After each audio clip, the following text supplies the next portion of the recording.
So you push and hold and you'll see the blue light blink on the right. It has a key icon.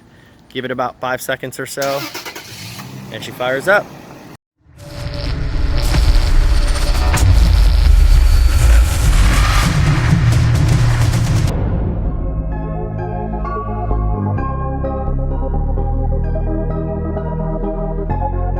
The tools that we're gonna need are very basic. We have a plastic pry tool, we have a Phillips screwdriver, we have a flathead screwdriver with a pretty small flat blade, wire cutters, and then a 10mm. I'm gonna use an impact here. You guys can use a ratchet if need be. The first thing that we're gonna remove is the bottom plastic around the steering column.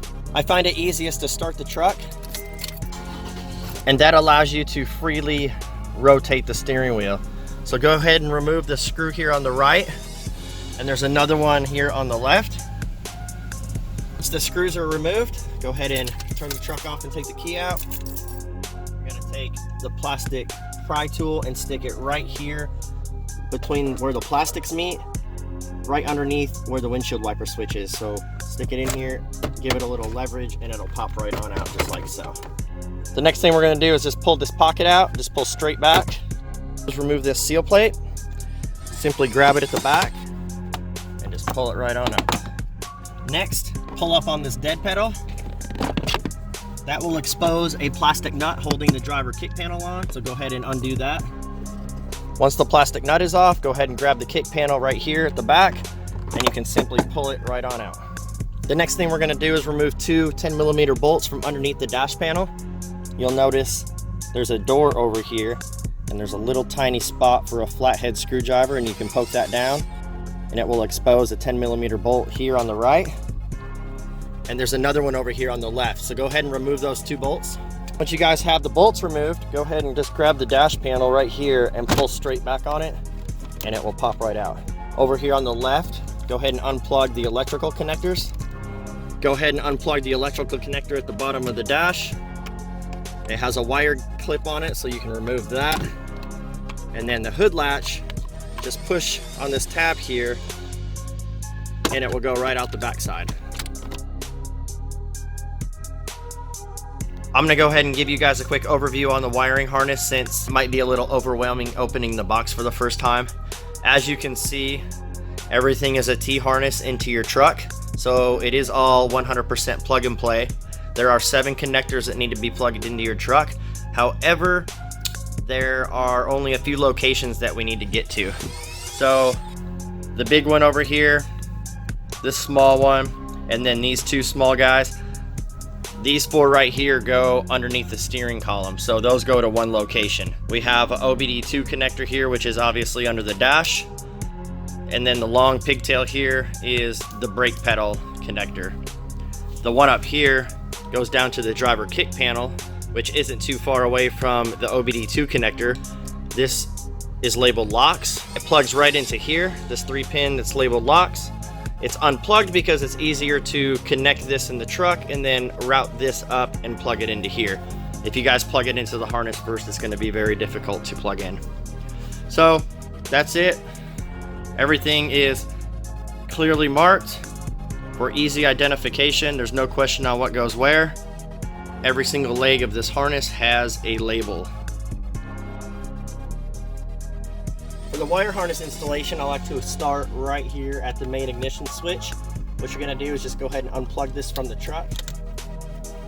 Plug ours into the factory connector, and then install ours right back up into the switch.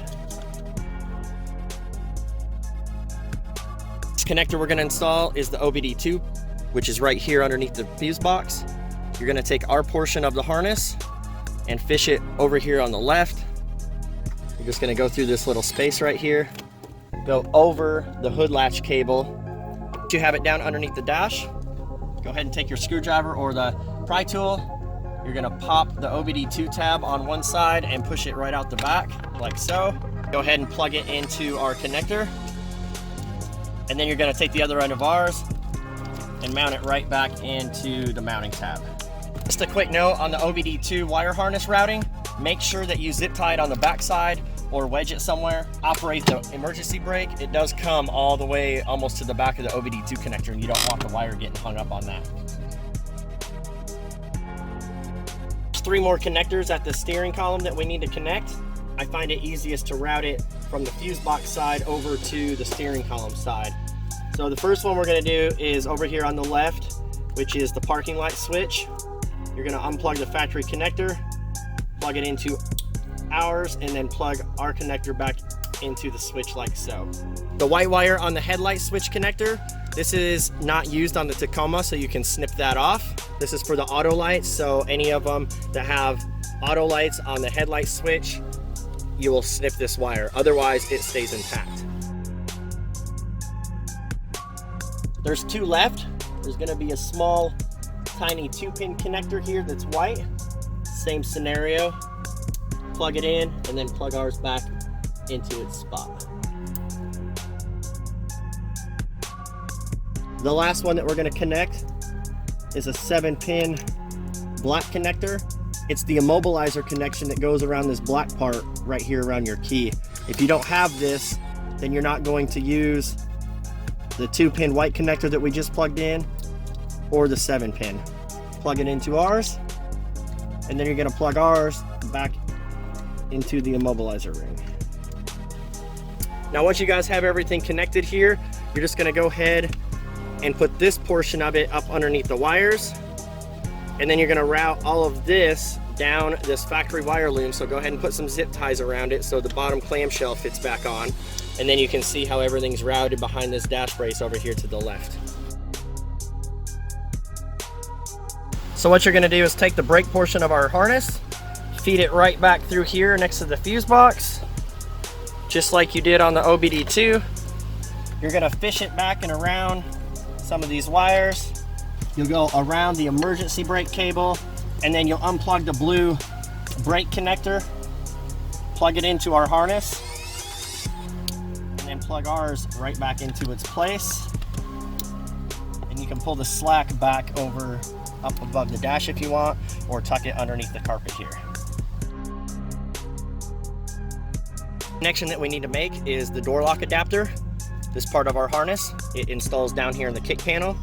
You'll see a big wire loom coming down. I find it easiest to pop that wire harness tab loose. You don't want to cut it, just pop it loose like this, and now you can get your hands in here. There's 2 connectors down in here. Ours is only going to fit one of them. Both of them go through the door jamb in the boot into the door. That we need doesn't usually have that much slack on it. It's about right here if you can see it. So I'm gonna go ahead and unplug it and show you guys what it looks like. It's taped to the harness here. You're gonna go ahead and plug our connector into it, and then plug the other end of ours into the connector that goes into the door. Now once you guys have that connected, take the 3-pin connector that comes from it and route it up here behind the metal brace, and you're gonna plug it right into the port that says locks. So you simply plug it in, and our harness is done. As far as the antenna placement, usually goes up here on the left. You're gonna route the wire between the headliner and the A-pillar. You can actually just pull this all the way loose. That gives you a nice channel to run the antenna wire down in underneath the dash. The remote start module goes right up in here. So you're gonna route the antenna down and around, and then all the connections are made right here. So once you have the antenna down here, we're gonna go ahead and program the module, and we'll give you a remote start demo.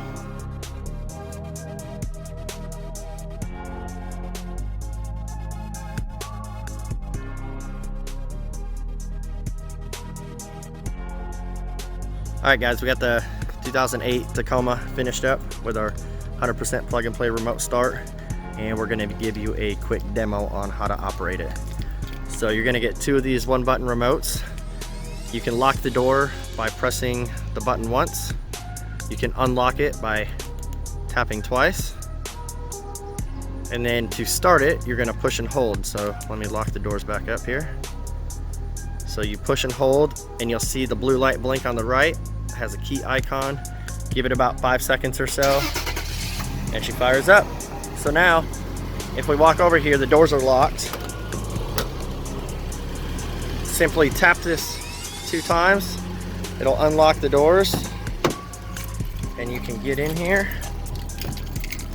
Now to do the takeover procedure, you simply put the key in and turn it 2 clicks forward. So you got 1, 2, tap and release the brake pedal, and now it's running off the key.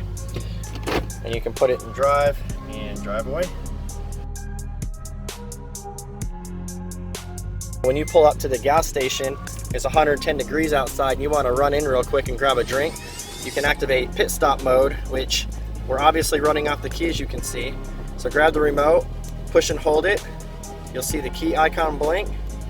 Wait about 5 seconds. Pull the key out. You can see the AC is still on. The tack is running over here. The doors are unlocked. So say we get out,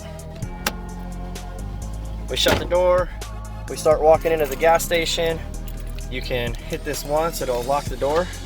So now your truck is running, it's secure, and you can run in real quick, grab a drink or whatever you need to, and come back out. When you're ready to come back out, double tap, unlocks the doors, and same procedure. Key in, 2 clicks, put the brake, and drive away.